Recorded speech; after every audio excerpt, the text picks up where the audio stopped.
digital forensics is often a time of quite stressful, and it's quite scary. There's a lot of moving parts, a lot of moving parts, right? We've got chain of custodies, we've got to go through investigations, we may have to go through a court hearing or a legal process.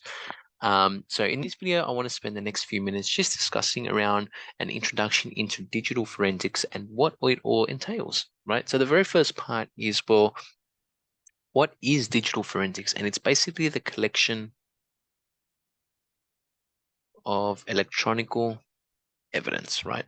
We go away and we capture evidence, um, evidence. So I'll just finish writing this out. We go away and it's the methods of gathering that specific information from, I guess, some type of system, right? It could be a computer system or electronical system.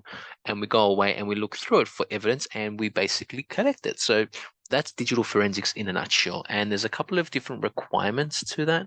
And there's two requirements essentially. One, we've got a legal requirement, and it usually associates itself with, well, has the law been broken? And if yes, then there's a legal proceeding, and a legal action has to happen, and then we've got to take that evidence into court and go through the court of law. And essentially, it's that legal issue and defining if that law component has been broken. And if it has, well, then we're going to be talking about it through the court process. So, and then we've got internal requirements, right? So maybe the organization itself has gone through some sort of harm. Maybe they've gone through a sort of a breach of some sort, and then they have to go through a digital forensics analysis across its assets and define, what has happened and do that. So usually the process is quite similar between the two. However, with the legal proceedings, anyone that kind of handles and preserves that data have to be absolutely meticulous with how they handle and preserve that data. So just keeping that in mind. Now, we've also got other standards as well. So I'm just going to put standards here. If you're unsure about digital forensics, there's resources that we can utilize, and NIST is one of those amazing resources that have been around for a couple of years now, and they've released I think it's the 800 TAC 86, and that's all about forensic techniques essentially. So you can go on there, you can investigate. If I just write this out, techniques, and the special publication, the SP 800 TAC 86 here, is all about forensic investigations techniques in investigation or incident response essentially. So you can go away, you can look at the NIST publication release.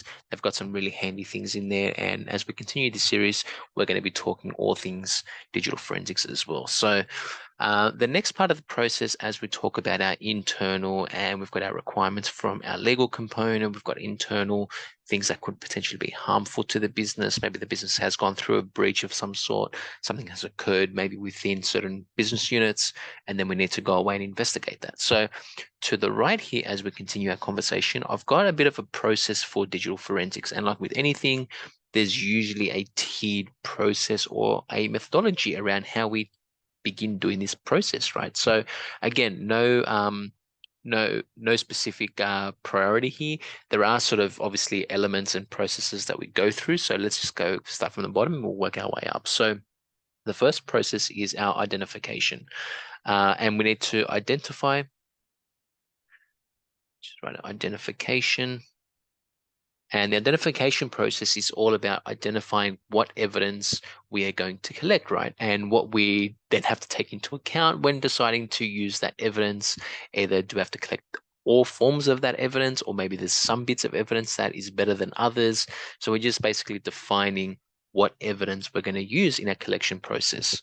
Then the second part is that collection process. So we have to go away and actually collect the evidence, right?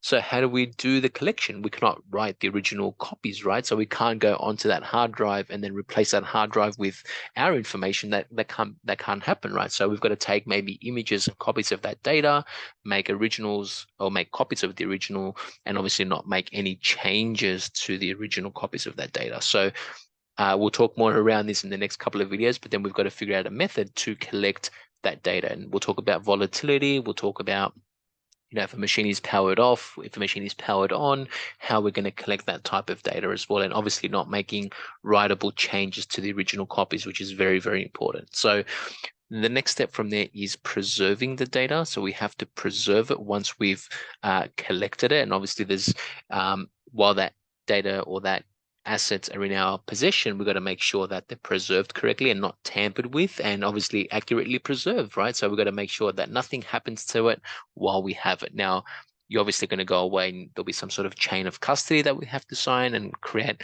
And then I will do that demonstration in another video, but we just got to make sure that as the data is preserved, obviously there's no tampered data or someone's done something to the data, either they've lost it or written to it and stuff like that. So we've got to be really mindful as well on how to preserve that data. As we continue up the ladder, we've got our analysis. So once we've gone through a couple of our steps, the analysis phase is all about analyzing the data and put our thinking hats on, right? On how we're going to basically dig through the data and obviously prove what's happened or disprove what the allegations are. That's all about analysis. And then almost our second part is our verification piece.